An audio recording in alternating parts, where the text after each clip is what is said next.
Once upon a time. Welcome to Australian Book Lovers, your destination for imagination.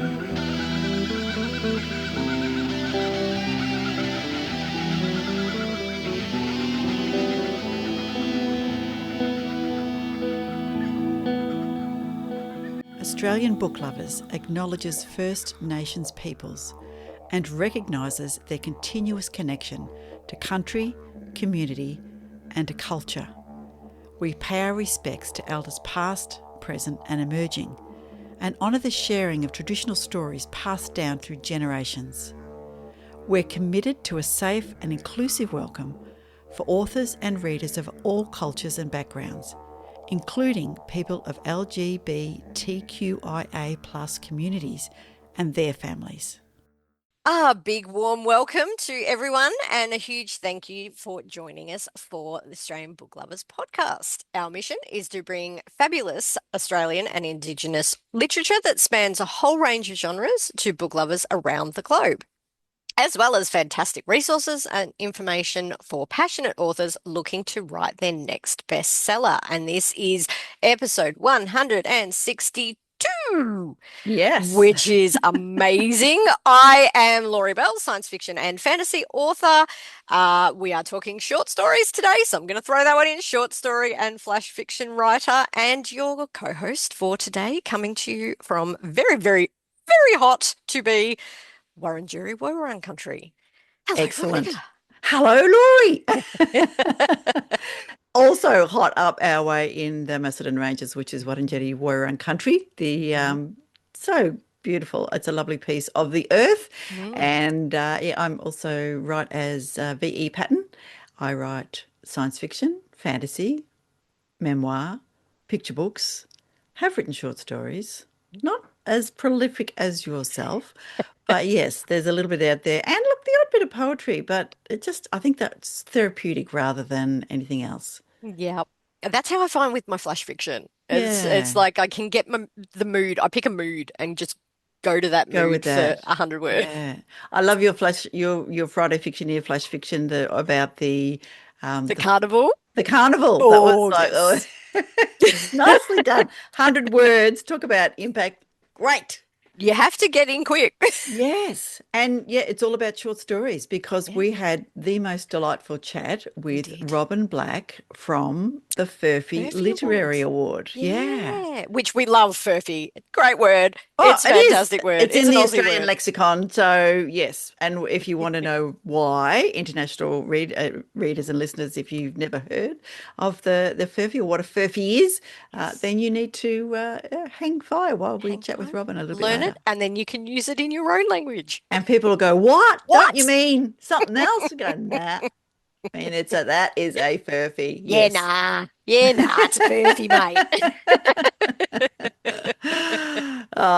mate. Very good. And we thought this year that we might do a little bit of a focus on writing for one episode, then a little bit of focus on publishing and maybe a little bit of focus on marketing. So today's a little bit of a focus on writing.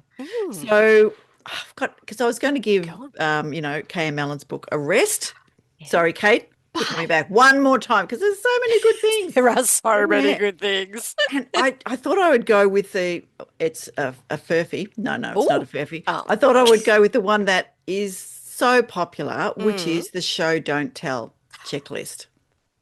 Because, I have thoughts. You have thoughts? Excellent. Because although Kate does spend a chapter on it, she goes, get the balance right. As with most writing rules, just because the magic of show, don't tell, can add to your words, it doesn't mean you should use it all the time. So there you go. Because a book written completely from a showing perspective will overwhelm the reader and exhaust the writer. Not every sentence needs to be expanded into paragraphs of character movements, thoughts, feelings, and descriptions of detailed settings. Yeah. Sometimes telling works better and is preferable, for example, in an action scene where your sentences should be short and snappy. Stopping to show everything ruins the tension, so keep an eye on your show, don't tell. So, yep, absolutely. All right, Let's give you K.M. Allen from her writing and editing checklist. We've got the headings are find and replace the chapter. If people don't know about show, don't tell, here's an example. So, writing that the character rose from her chair and walked across the room is telling. Mhm. That's a no. Yep. Yep. But showing could be pulling their tired bones from the stiff seat and shuffling across the dusty floorboards.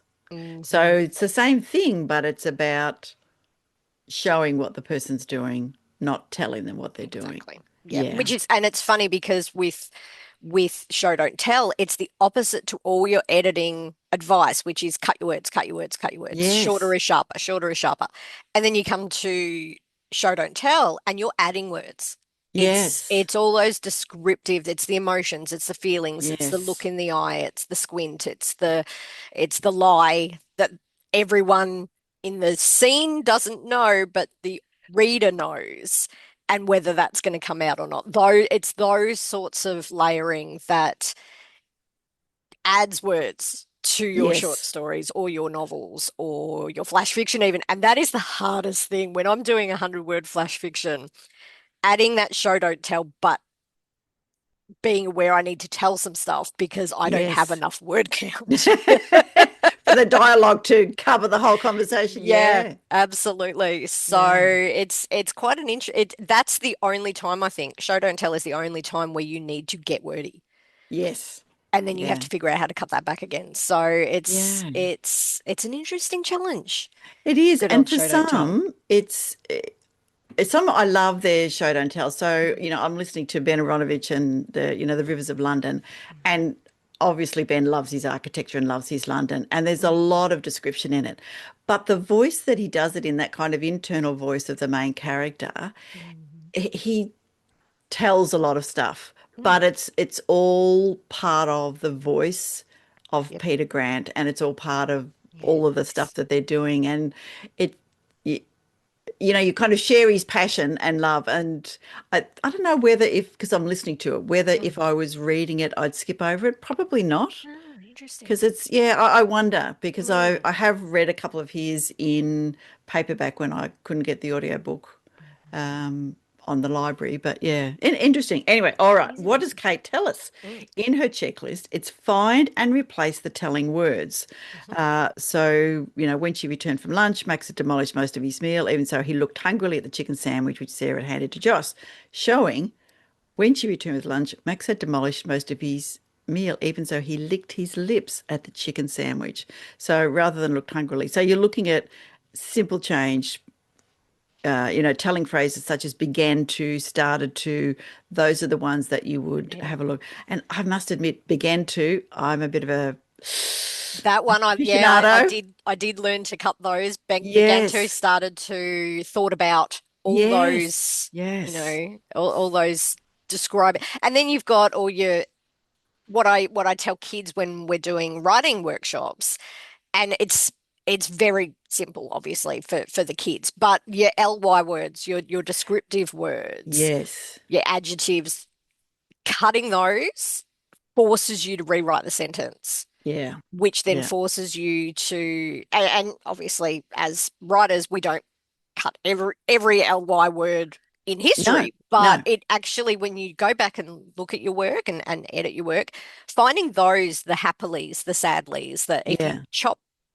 at least a majority of those, you will have to rewrite the sentence to show that, Yeah. which forces you into doing that in a The very show don't it's a tell. very Yeah. simplistic way to do it, but it actually reminds, at least for me when I'm editing, it reminds me that I need to describe that scene a little bit better, so I Yeah. don't need the ly word. So that's Yes. that's a cheat that I've gone to a couple of times Yeah. where It's a where good you just think, help. oh, okay, Yes. how do I say happily? Right.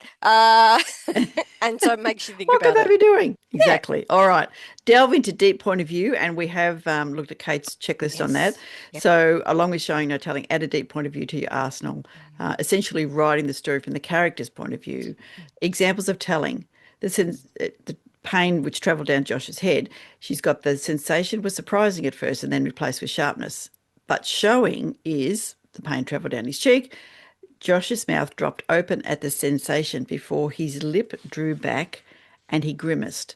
So that gives you so much more information than the sensation was surprising at first. Yeah. Yeah. All Yeah. right.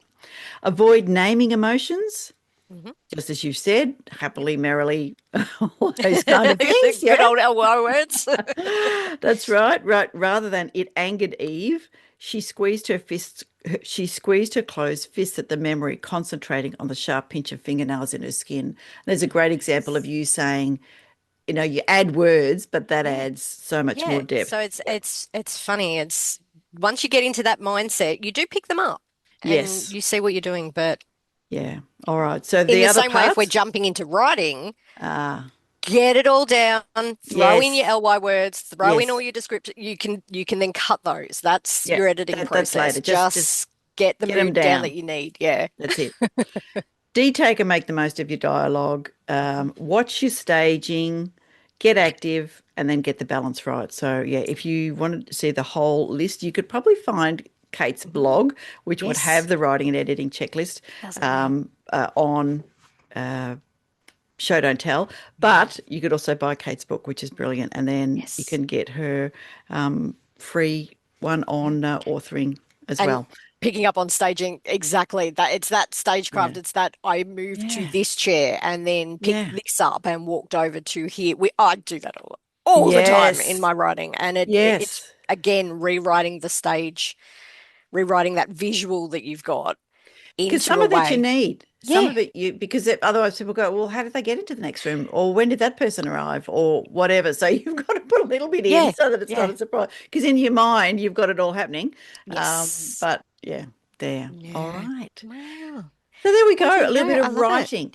Yeah, I'm actually reading a book at the moment. It's not an Aussie author, it's actually an English author. But um I was just stunned by one of the passages last night. I literally just sat there with this description and I'm like, damn, oh, that's good. That's nice. That's I know exactly what you're talking about. And it's that connection that you think that's what's drawing on other people's knowledge and writing what you know. And it's those connections that as authors we put together for the books that other people will read. You Yeah. don't know another planet. You don't know another world. But if you have that moment of, oh, I know exactly what you're talking about, it makes everything come alive. So yeah, fun times. Brilliant. Yeah. Best writing course you've ever attended? Ooh, good question. I've done a few online ones, which has been great because you get that opportunity to read over other people's work and things like that. But probably going back to school days Mm, as a workshop with an author coming in, I would say it was probably John Marsden actually. mm. But certainly having that focus on telling a story. I was that kid that was writing the 12-page story when your teacher told you to write three. So having that of still getting the story down in three and getting it to that point rather than still writing, keep writing, which Yeah. is which is a thing a lot of kids who like to write will do. My niece is exactly the same. Oh, she only told us to write 2 pages. How many have you got? 7? What about yourself? Uh, yeah, it's a tricky one. One that immediately springs to mind is one that Claire Goldman gave for Writers Vic, Oh, yeah. and that was brilliant. That was not long after Terra Nullius came out, Mhm. which is a science fiction story. Yep. Claire's a First Nations woman, Mhm. It's a Wajak great Noongar, story. Yeah. but lives in Naarm, and some of the insight she had into um, creating that unexpectedness and just feeding Mhm. little bits of the story so that you're drawn in, but you want to know more, Mhm. and having that the big bang, the big exposure, the big whatever at the Mm. end were just brilliant. I remember that one thinking, oh, if only I could write like that. Yeah, right. It's like when you Yes. get to a point in a story and you think, "Oh, there's my imposter syndrome coming through right here, Right right there. now." It's like you Right. look at your editing, Yes. you're like, "Oh, I'm Yeah. Yeah. sure it's Yeah. fine." Yeah. Which is why I've chopped a whole lot of stuff out recently from Soul Stuff because I thought, you know what? You're making Hmm. it too complicated. You're trying to be, you know, James A. S.A. Corey, whatever. You have to be Bring it B. back. Patton. I have to be me, That's I have to it. be me, and just cut it back. Stop trying to make Mm. it complicated. You're losing. I've got so many threads in the story that it was coming undone. So I thought, you know Oh, what? yes. She's not going to do that. There's not going to be this giant pandemic in that city. So let's just take that whole thread out. And let's make it Mhm. simpler. She's still going to be Nice. mean. You can still make her look mean if she does something to that child. So Mm-hmm. yeah. But Mm-hmm. anyway. So Yep. yeah, very I tricky. hear you. Editing, man. That was good. Yes. Yes, yes, It's a yes. journey. So well, we'll have to do our favorite editing bits next Yes, next time. episode. Yeah, absolutely. So writing, encourage all writers to get into their local writing area. All of the state Absolutely. libraries, all of the states and territories have, I was going to say, you could say funded writing, but of course, Victoria, sadly, Mm. that's part of our news. And I if don't, you are writing in Victoria, sign the petition. It's still yes, open. Sign the definitely petition. sign the petition. Yep. Please do sign the Yep. petition to say, please refund Yeah. Writers Victoria. Mm. Yeah, which is kind of perhaps we should get into some news. Yes.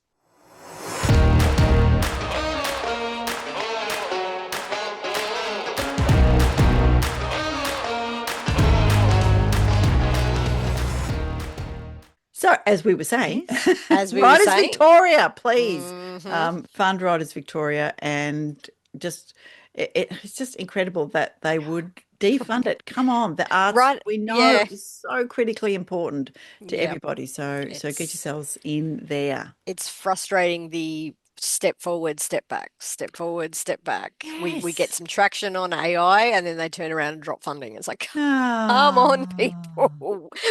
We do this in a vacuum as it is. Help yes. us out. Help us out just a little bit. Give us the opportunity for people of all ages Mhm. and all areas in life can go and get their writing, get help, get support, express themselves, all of those things. And speaking of, and you may have this bit of news yourself, it was literally just announced.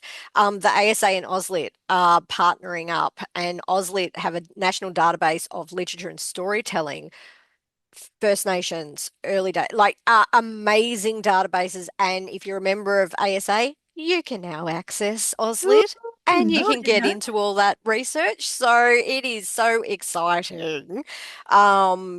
Where was oh yeah, so there's over 1 million works, more than 200,000 authors and organizations, including information on genres, subjects, settings, biographical details, lists and works about full text material. There's as I said, First Nations stories and just so many resources and bits and pieces. So it is exciting that they have joined up, partnered up to give ASA access to AustLit. So AustLit.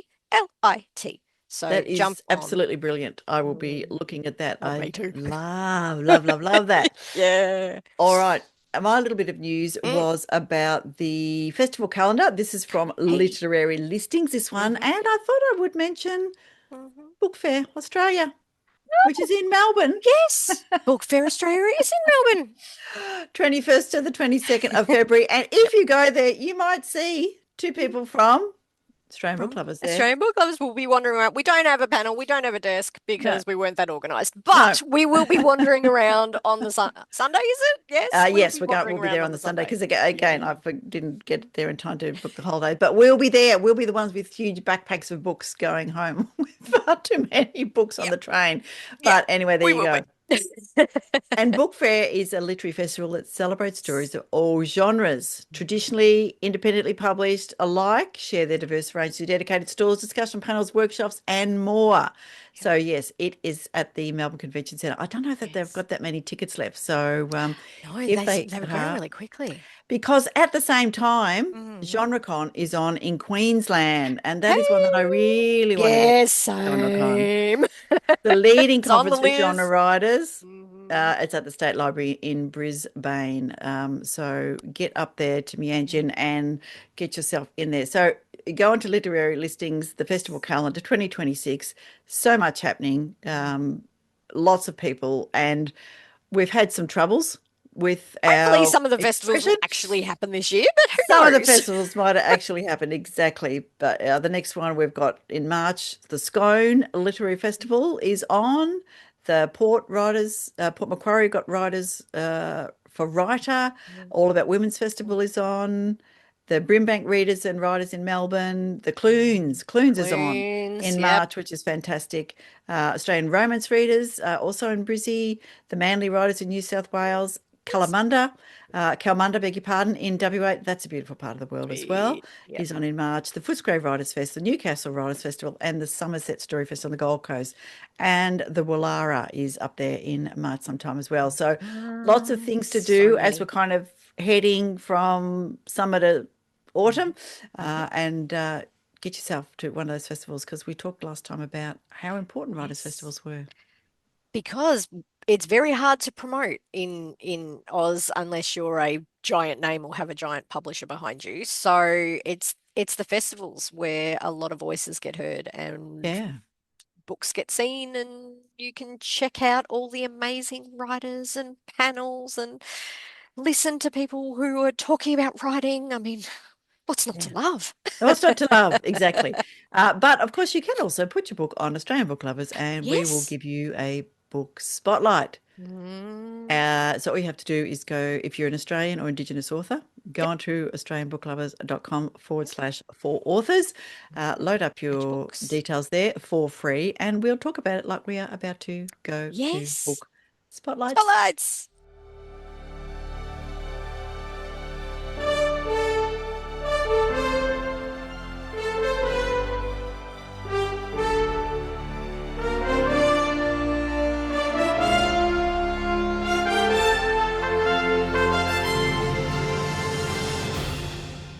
We have some How many? How many? longish book spotlights. So take a breath, sit back, get your pen Have we ready. got a coffee? Do a Have we got a coffee? pause on the spot on Spotify. Jump, grab your coffee, come back. Right, here we go.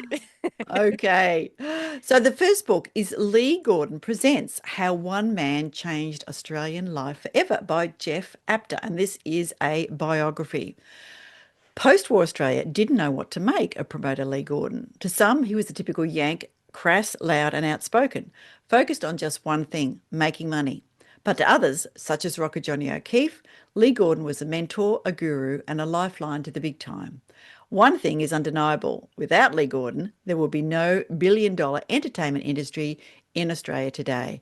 And names like Michael Gudinski, Harry M. Miller and Michael Chugg would mean little.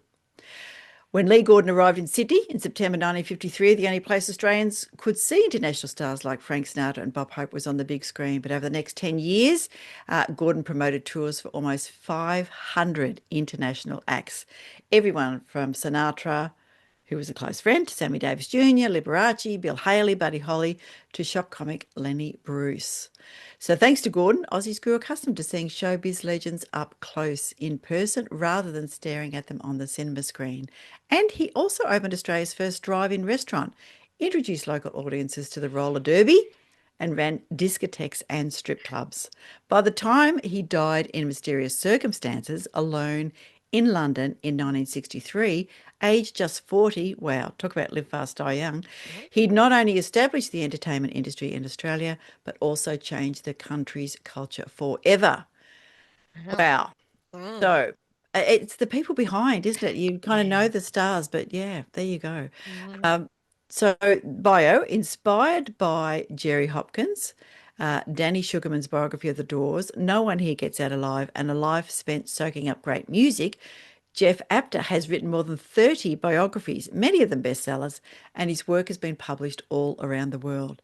His subjects include Keith Urban, Jeff Buckley, AC/DC's Bon Scott, and the Young Brothers, the Bee Gees, John English, and Johnny O'Keefe.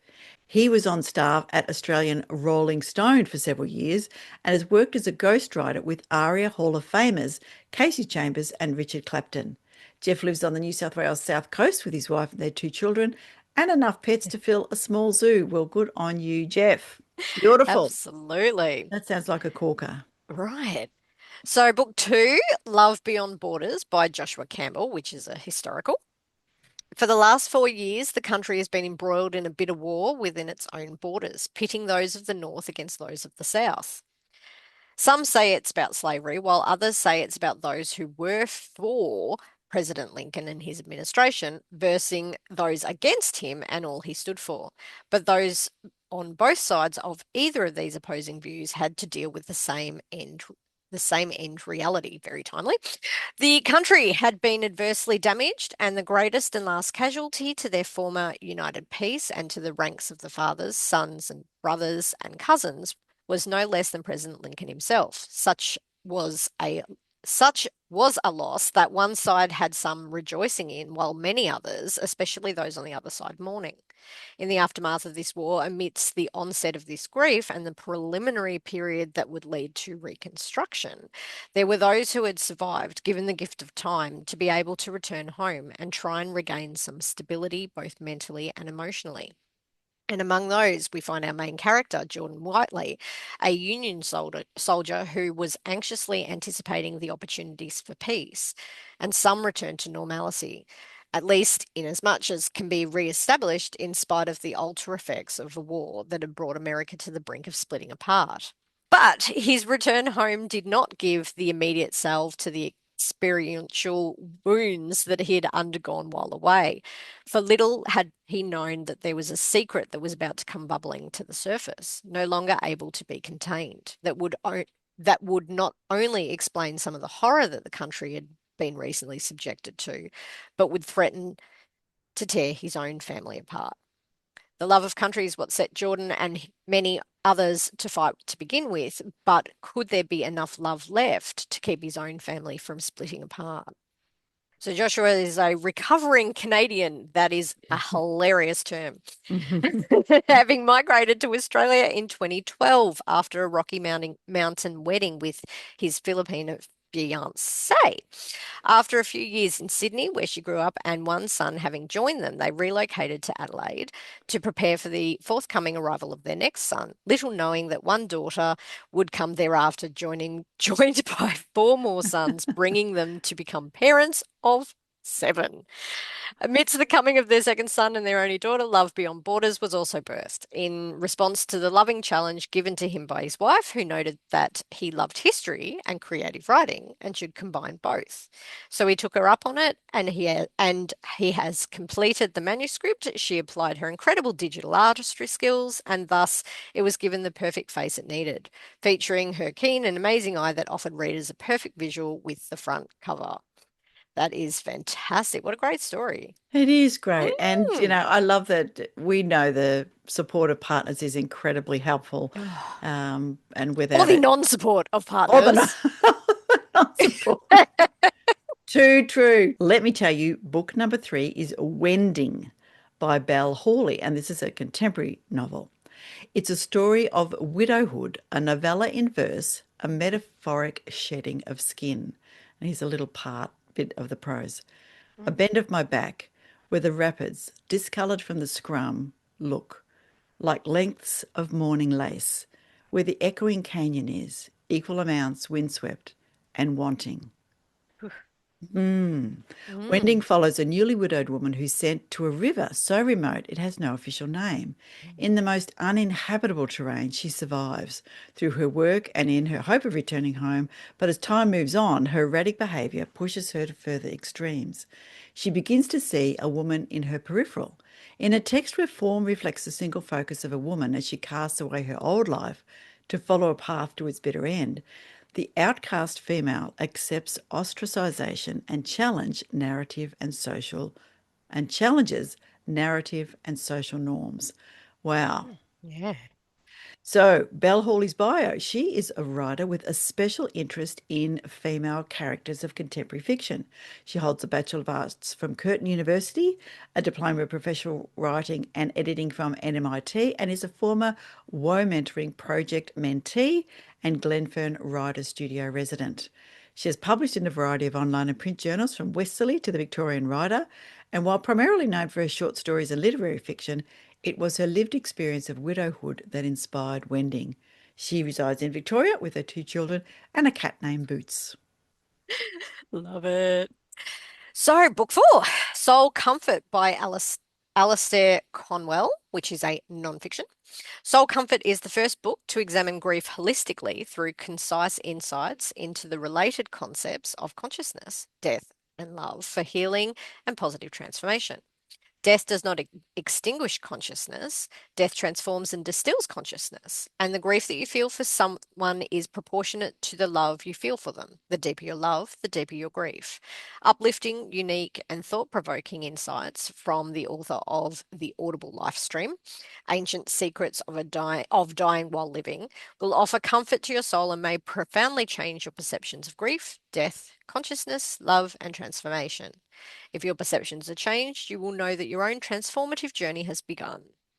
So a little bit about Alistair. So he was born into a Eurasian family in India, but grew up in Western Australia. He has postgraduate degrees in psychology and business communication. He has two non-fiction books published, which is Soul Comfort and The Audible Life Stream. His third book is a sci-fi adventure called Circadian Web, which we have talked about before. And he has been interviewed by podcasters in the US, Canada, Australia, and the UK about his books. Absolutely. And we had a there lovely we go. chat with We him did. with a couple of other sci-fi writers. Yeah. All right.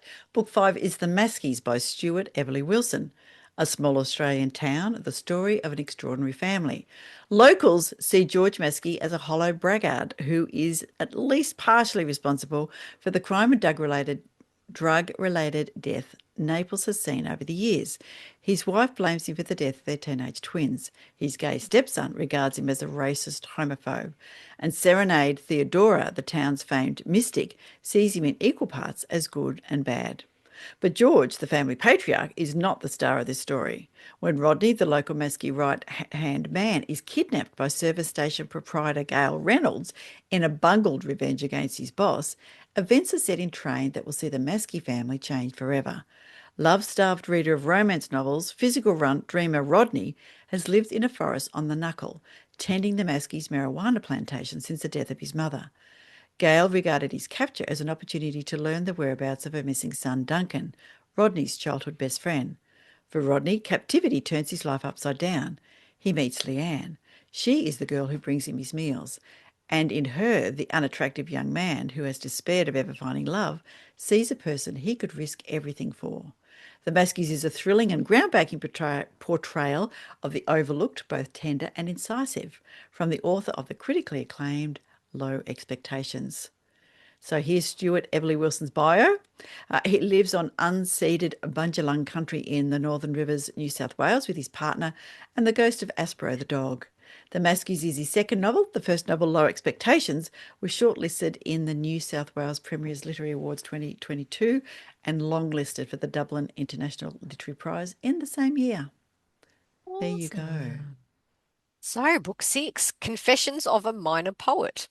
Hilarious, heartfelt, and revealing, Phil Brown tells all, well, almost all, in this rollicking account of his career in literature, journalism from the Morning Bulletin in Rockhampton to Melbourne's Sunday Age, and back to the Courier Mail in Brisbane. He shares his challenges as a young surfer, foolishly yearning to be a poet, and his personal struggles on the road to becoming a writer, with a fluctuating passion for poetry and a top drawer full of rejection slips. Been there.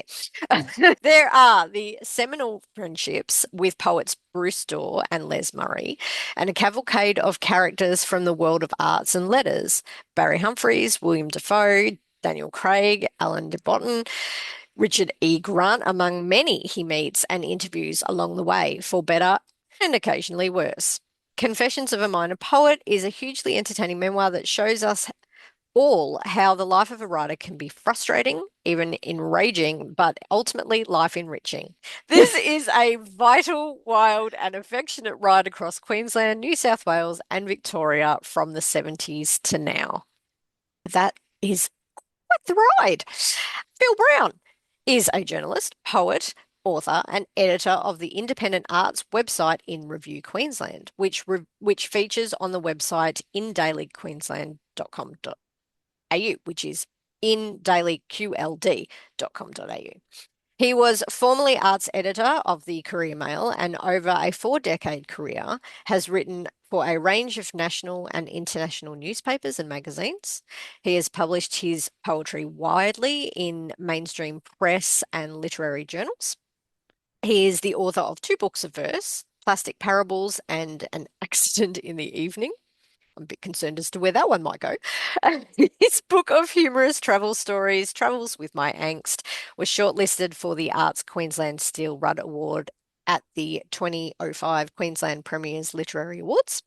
Any Guru Will Do was the second in his memoir series, and the third, The Kowloon Kid, was shortlisted for the Courier Mail People's Choice Queensland Book of the Year Award in 2020. He lives in Brisbane's inner north with his wife, Sandra McLean. There you go. Yes. And Confessions of a Minor Poet and the Maskeys, we gave away a copy of those a couple of newsletters ago. So someone is enjoying those right now? Indeed, indeed they are. And I think I'm going to call it. That's enough. Book spotlights for that. We have so many books to share, but we're going to leave it there. Yes, because we and need to talk dive about the Furphies. Dive into this beautiful chat that we had with Robyn Black. Here we go.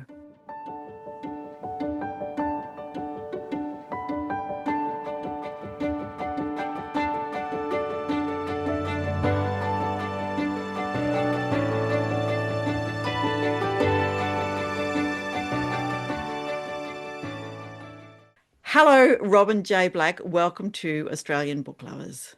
Thank you. Now, Robyn, we're here on our usual country tonight, which for me, or today, which is Wurundjeri Woiwurrung country, Laurie as well. I am the same, yep. Yeah, so where are you? Whose traditional country are you on today? I'm on Yorta Yorta traditional country lands. Beautiful, fantastic. And that is an absolutely gorgeous part of the world. And the reason that we're so excited to get you on is that you're part leading judge, been involved, have won the Furphy Literary Award. Let's start with your bio. First of all, we're going to tell people a little bit about yourself. So Robyn is a poet, a memoirist and a short story writer who has twice won the open poetry section of the Joseph Furphy Prize and then annually judged this section of the award until it ceased in 2019. She's the coordinator of the new Furphy Literary Award. Heads up, people, $15,000 in first prize, an annual award which commenced in 2020. She also judges the Furphy Literary Award Youth Poetry section, which I'm really keen to hear about. She's the former president of the Golden Valley Writers Group, Inc. She's also a former editor of Tampa magazine and has been published in a number of literary magazines, including Tampa, Ripples, The Wild Goose, Regime Books, and The Australian Writer, as well as the Australia Poetry website. She's a regional ambassador for the Golden Valley region for Writers Victoria. Her first collection of poetry, No Straight Lines, published by Ginninderra Press, was released in October 2021. That is a mouthful, Robyn. Amazing. It's a lot, isn't it? Congratulations. That's what happens when you're old. You know? Yeah. You have a lot of things that you can write about. Yeah, absolutely. It's interesting, isn't it, that when you actually write it all down, you think, oh, well, I did do all of that. Yes. But at the time, you're just going along and sort of taking part and entering things and absorbing, the literary world. So yes, yeah. And obviously you've got, fingers in lots of pies, and I can see that your passion, poetry and young people and, getting them involved and short stories and all of those things and regional writers as well. So, yeah, that's fantastic effort of work. A beautiful library of things to talk about. That's a nice way of putting it. Yeah. An expert in short stories, which we will definitely get into to asking some juicy questions about, hopefully. Laurie, do you want to tell us a little bit about, do we talk about Joseph Furphy or do we talk about the Literary Award? What do you think's the best way to work this in? That's a good question. We could jump in with the Literary Award first. Yeah, okay. And then tell you a little bit about who created it. Yeah, all right, go ahead. So the Furphy Literary Award. Everyone can write at least one good story. At least that was the belief of J.F. Archibald, the editor and founder of the famous 19th century weekly The Bulletin, who invited his readers to become contributors. It was this encouragement that led Joseph Furphy, working in his brother's foundry at Shepparton, to write his novel Such Is Life, using the pseudonym of Tom Collins. The book, full of stories derived from Joseph's experience in the Riverina area and told in a voice uniquely his own, is now acknowledged to be a classic of Australian literature.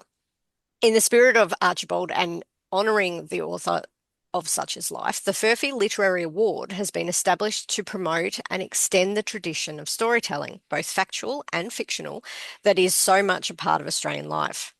The Furphy Literary Award invites entries of previously unpublished short stories of up to 5,000 words for a first prize of $15,000. Woohoo! Second prize of $3,000 and third prize of $2,000 in the open category.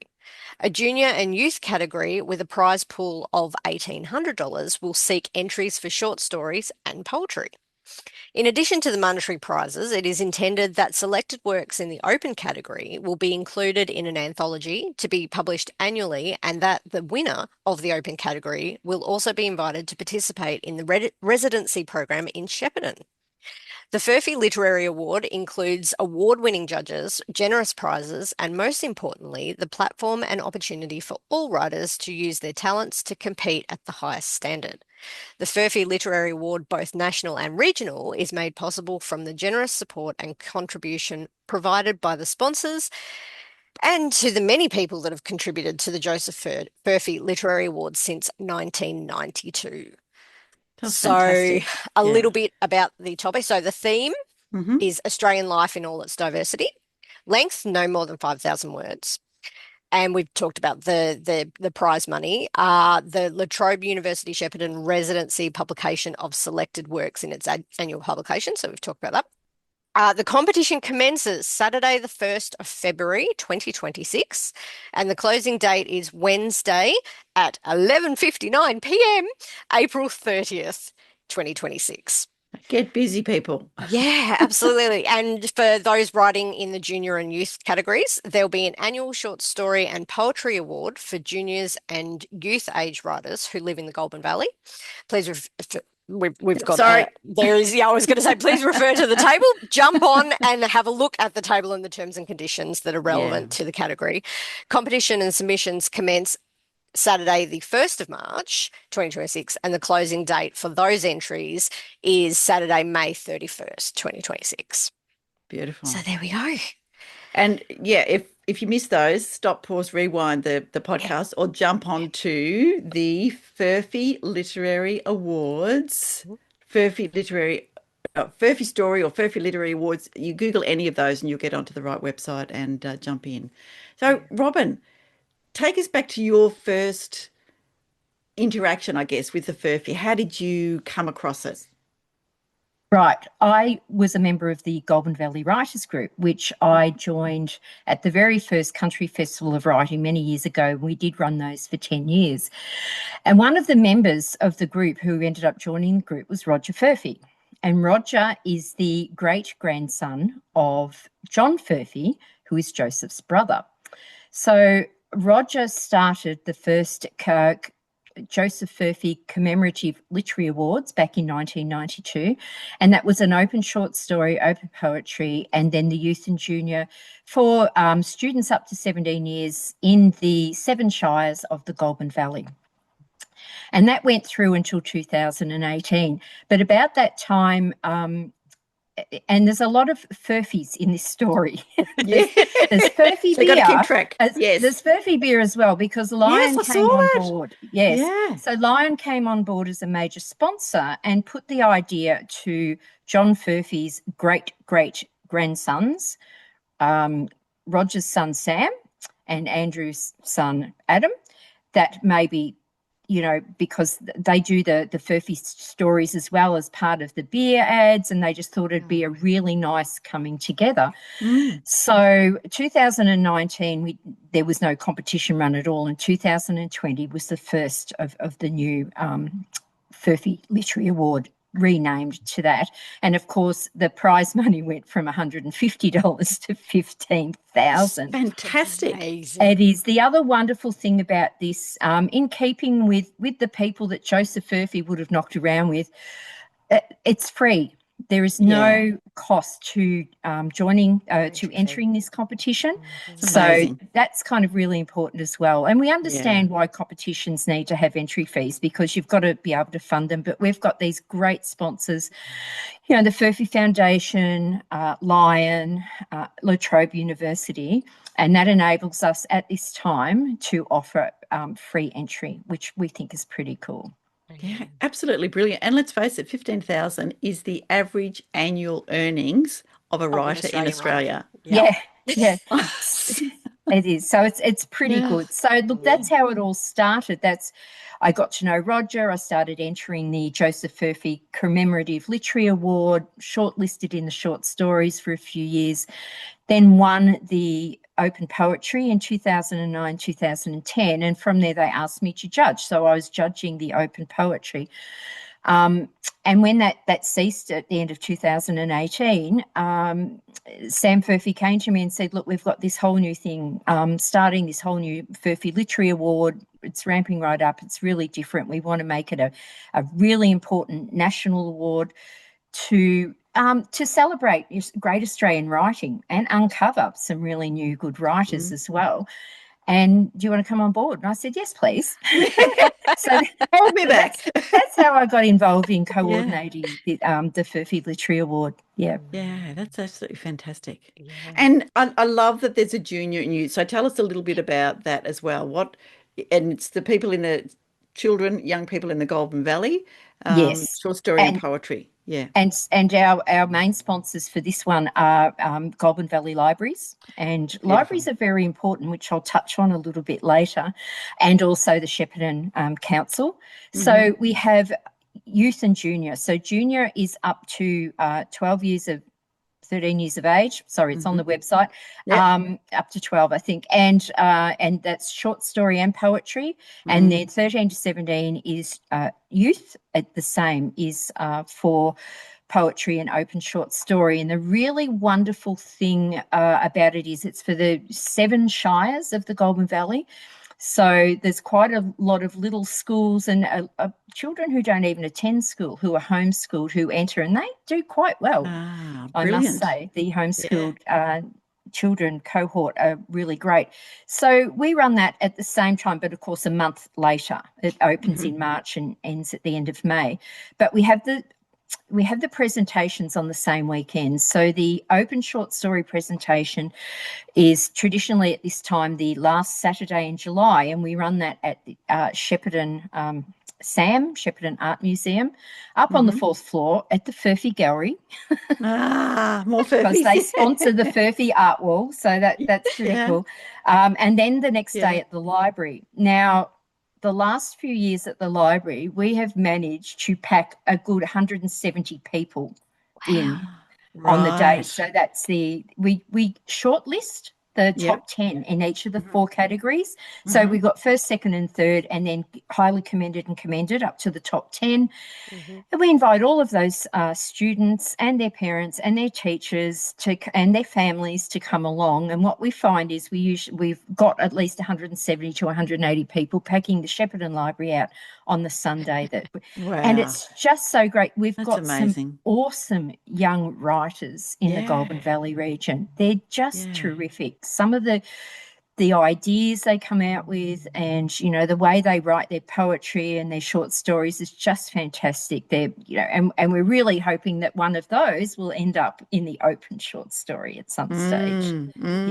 Brilliant. Yeah, and it's lovely because it gives the kids at school, it gives teachers an opportunity to direct people into writing, because some kids go, I don't like writing stories, but if they can see that that's where they're going, and it ends with a fabulous evening celebration and community gathering, they can see how writing connects people and how stories and poetry are part of our communities and art is recognized and acknowledged. I love that.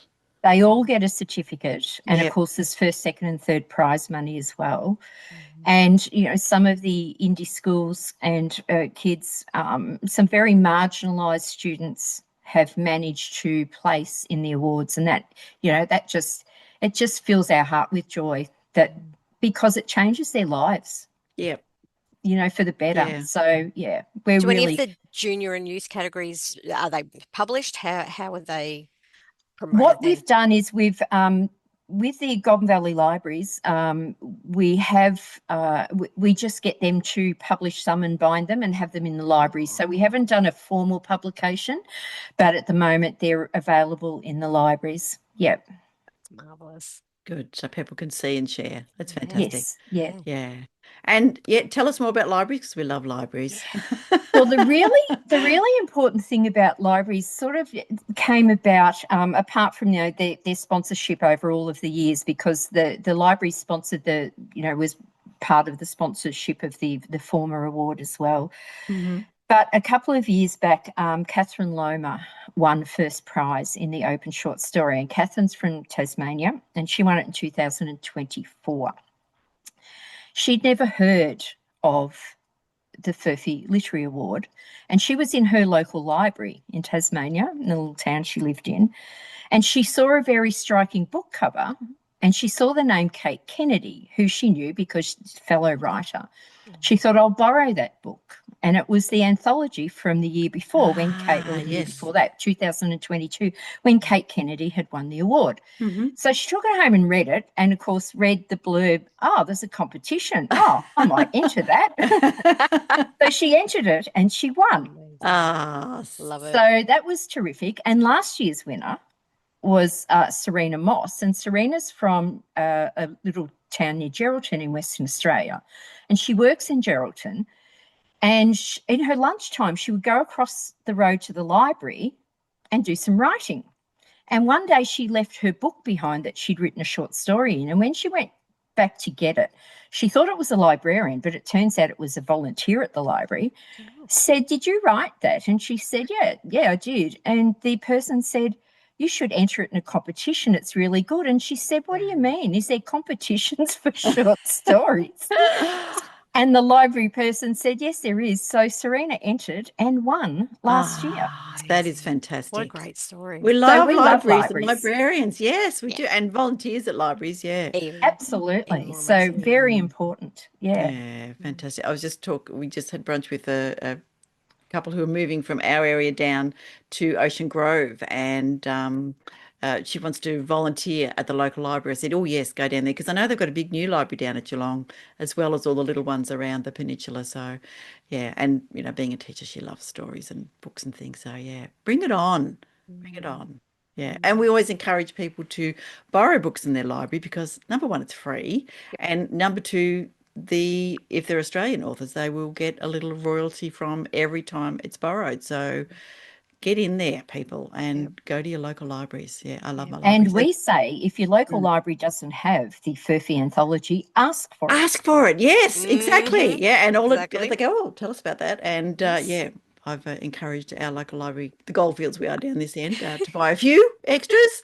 They might be friends, but that's okay because they're great books.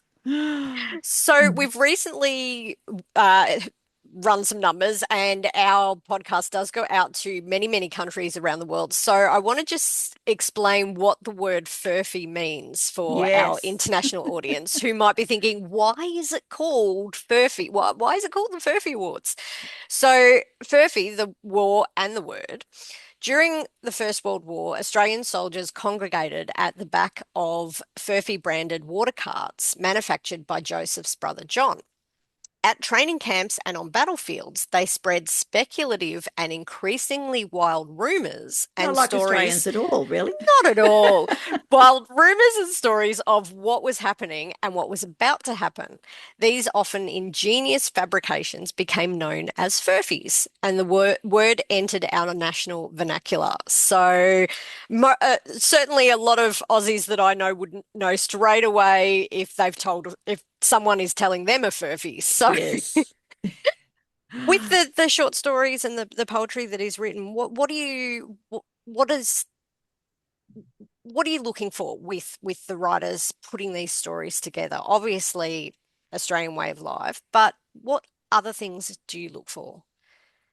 So I don't judge because that is a really big job. So I coordinate. Yes. But what our judges are looking for is that like the Australian life in all its diversity is a very wide theme. Mm. We're looking for fiction or narrative nonfiction. So it can be a true story, but told in the way of a fiction story, of course. So it's very wide, but they're looking for a good read. They're looking for something that's well written, that they've thoughtfully edited, because editing is important. There's some little things like don't put your name on the manuscript, please. Please don't do that. Just put the title of it and your writing, because it is judged, anonymously. Blind, So yep. it's very fair like that. And it's not just well-known writers like Kate Kennedy who win. We've uncovered some great new Australian talent over the years, and we've been running this for 5-6 years now. And so we're looking for just that edge, that quirky story, something that makes it different. Oh, it's really hard to describe, but I think Kate Kennedy did it well. And I must say, Kate is our new judge. So John Kerr is retiring as judge, and we will miss his witty and erudite take on things. He's marvellous. But we asked Kate to come on board. So we think that's a lovely fit, that she is a previous winner. And she was in the first year, she came third. And then 2 years later, she won it. So we thought it would be wonderful to have Kate on board. But I think Kate, it described it perfectly. She won a short story competition. Oh, no, she'd won a short story competition, or she published a novel, and someone said to her, oh, you've published a novel, that's great, you're out of short stories, you're out of the baby pool and you're in the big pool now. And Kate Kennedy said, short story writing is not the So baby much pool, harder. it's the diving board. Like she said, you have to deliver something that's tight and precise and perfect in a short amount of words. And I think that sums it up. Don't use superfluous imagery or descriptions. Work out what tale you want to tell, find an original way to tell it, and then make sure that you're not wasting any words in that story, because you only get 5,000. Not many. Not many, it's 5,000. So, and we thought that was a good length. I know some competitions are shorter, but we thought 5,000 would be great. And, it's not easy. We had 700 entries, and people, we get a long list and then we get a short list. And some people on the long list may have been disappointed they didn't get on the short list, but really to long list out of that many entries is absolutely fantastic. And then to short list. So our short list is normally the top 16. This year we've got 15 because one author decided they didn't want their story in the anthology. They would like to place it somewhere else, which is entirely their, that's up to them to decide. So it's either 15 or 16 that will go in. And the reason we do that and have the anthology is we want to really celebrate not just first place, but the others that came really close as well. And they're all different. So if you're looking for what we're looking for, I suggest get a copy of the anthology and read it. Absolutely, yes. And you can buy it, or you can go and ask your library to get it in so you can read it for free. And that's the absolute best way to work out what stories are successful in the Furphy Literary Award. Yeah, fantastic. And of course, thank you to Furphy for giving us a free copy. We gave one away to our newsletter subscribers in the last newsletter. So I think they get till midnight tomorrow night to make an entry. So lots of people, I could have given away a dozen copies, but now I have to choose because we asked people a question. And this question was, because we all have a lot of readers as well as writers, and it was about people love to dip in and out of anthologies and feel like they can read a story. And because their short story is so impactful, as you say, Robyn, it's tight, it's just self-contained, and sometimes that's all you want to read for the day because it resonates and just goes round and round in your head and you think about it and you don't need another story, but you can come back to it another day and read a second story. So that dipping in and out is fantastic. That's Yeah. correct. And, it's great holiday reading to do that as well. Exactly. It's terrific. So, Yes, perfect. yes. And be seen reading on the beach is great role modeling. Yes, absolutely. And it's also great to read aloud, and it just gives you so many opportunities to spread the word, so to speak. Indeed. And getting young people off screens. Yes, If you don't want to do yes. screens, hey, read a book. There's plenty of books to read. Yeah. Which is really good. All right, let's talk a little bit about Yes. you, Robyn. So Yes. tell us about your work and where you're up to and what are you doing with your writing? Oh, wow. I've actually just signed up for uni again. So, fantastic. so I'm doing a grad cert in creative writing Good on you. because I think it's important to keep improving on your craft. So, I've had some success over the years, but I want to get better. I want to work on getting my writing to a higher level. So I decided that at the moment the grad cert is the right thing for me to be doing, and I'm already learning so much great stuff. Oh, so brilliant. We've done short stories and now we're doing poetry, and so I just think it's important to keep learning. We attend workshops, hang out with other writers, being part of the writers group in Shepparton, the Goulburn Valley Writers Group's one of the best things I ever did. And I encourage everyone to do that. And if you're that remote that you can't do it in person, do it online. It's very important to have that connection to the literary world and other writers. So I'm currently working on memoir, plus poetry, plus short stories. So fantastic. Just a few things on your Just a card at the few. moment. just a few. So yes. what's one of the things that you've picked up with the course that maybe you didn't know before? I mean, you've got such great short story experience already. What was one of the things you've learned?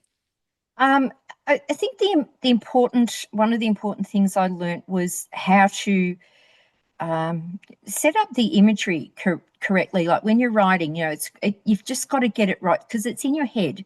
When you're writing, you know what you've written and you know why you've written it, and you're thinking about why it fits there. But it doesn't always make sense to someone just picking it up and reading it. So the other thing I've learned is I found this really cool thing my computer does. It will read my short story back to me. It's a monotone voice and it's a bit, boring. But what it does is it picks out where I may have written the word that twice or and. So if you can't get someone else to read your writing and give you some feedback, get your computer to read it back to you or your device. You'd be amazed at what can pop out because we read what we think we've written, but it's not always what we really have written. So I'm learning about that, but also, just imagery, just the right way or a better way to and to join the scenes together in a short story because you don't have much time, but you still got to get the message across. So, I guess that's what I'm working on the most at the moment. Fantastic. Yeah, brilliant. Really good. So people listening, get onto that and get your short story written, drafted, share it with somebody or share it with your computer and make it happen. Future of the Furphy, what's next? So, I know we haven't done this year's award, but, already it's going in leaps and bounds and Furphy and Sons continues to thrive up there in Shep. So what's next? Yeah, well, I can't really speak for Furphy and Sons, but I can, as far as the award is going, we're just forging ahead. We think that now we're really starting to establish ourselves in the Australian literary scene. We're not just the new kid on the block anymore. And I think the anthology really helps with that. It's a quality hardcover production from Hardy Grant It's Publishers. beautiful. Yeah. The covers are terrific. It's Josh Durham from Committee by Design. I always say that the wrong way around. And a couple of years ago, his cover for the year that Jen Rule won with Away to Me, it got first prize in the Australian book cover design awards for the literary poetry section. So we were pretty happy with that as well. He puts a lot of work into that. He reads all the stories Then he put several covers together to put forward to be chosen, and the inside cover is different from the, the wrap. And then he has a little picture that goes at the start of each short story that pertains to that short story. So a lot of work goes into the anthology in creating this really quality piece of work. Yeah, we're pretty proud of it. Yeah, it is beautiful. Even my husband, who's not a reader, made him walk past. He goes, "Oh, that's very clever." Because this year's has got the gaffer tape. He's a handyman, so maybe that's what attracted him. It's got duct tape across. So he goes, "Oh," and he had a little feel, and it's textured, so it's beautiful. Yeah, and we'll put the cover up so people can see the book as well, and probably do that in editing. Robyn, that's fantastic. Thanks so much for sharing with us on a Saturday morning. Anything else that you want to say to writers who are thinking, should they or should they not put in a piece into the Furphy? Oh, absolutely. I think I read a really good quote the other day, and I'm going to change it a little bit. Anyone that has time to do housework is not doing enough writing. Oh, I love that. Yeah. That's marvelous. I'm going to quote you on that one. The original quote was, "They're not doing enough reading," and that counts too, but they're not doing enough writing if they've got time for housework. So leave the housework, get your story written. The housework will be waiting for you later. We really want to hear from anyone, because, like I said, we uncover brand new writers that no one's ever heard of, and it changes their lives as well. But we're pretty proud that we don't only celebrate the established writers who are so fantastic, but we uncover these new writers, and we're pretty proud that the Furphy Literary Award can do that, and we're going to keep doing that and keep publishing the anthology to share all that great work. Yeah, which is absolutely brilliant. All right. Fantastic.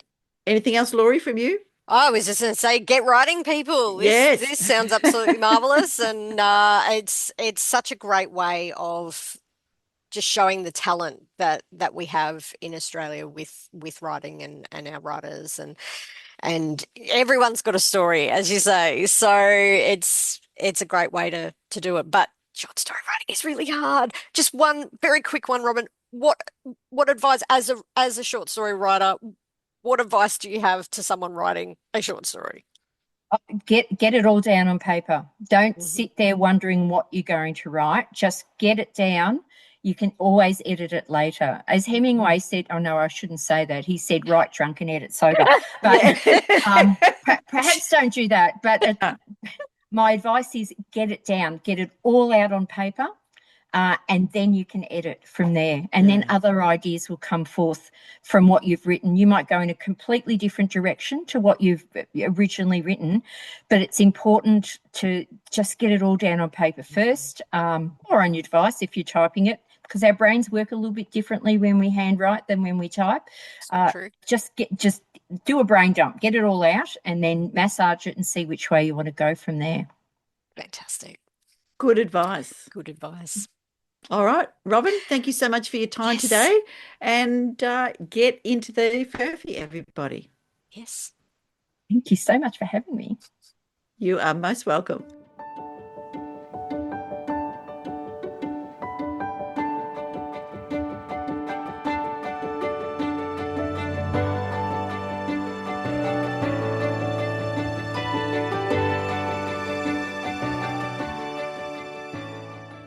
Furfies. I love a story about a Furphy.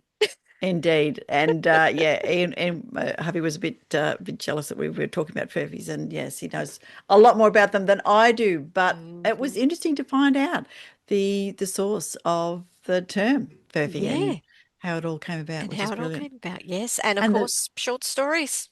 Jump on it. Yes. Competition's open. That's right. And how great those two cousins, as they are not the brothers, now there's a couple of cousins who are running the sort of, the two parts of the Furphy enterprise, I guess, but they're still local. They still really support all of those things in the local area, and literary and arts and lots of things that people don't even know about. So Country brilliant. writers are brilliant. Yes. So get onto it. Get onto it.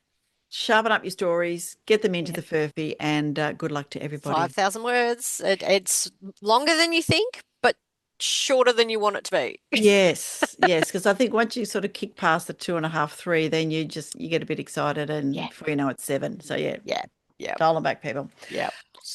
It's time for some quotes. Yes. Well, speaking of quotes about short stories, Yeah. so I had a Raymond Carver. It's possible in a poem or short story to write about commonplace things and objects using commonplace but precise language, and to endow those things, a chair, a window, curtain, a fork, a stone, a woman's earring, with immense, even startling power. Wow. There you Love go. that. Yeah. Pick something simple, Yeah. turn it into something amazing.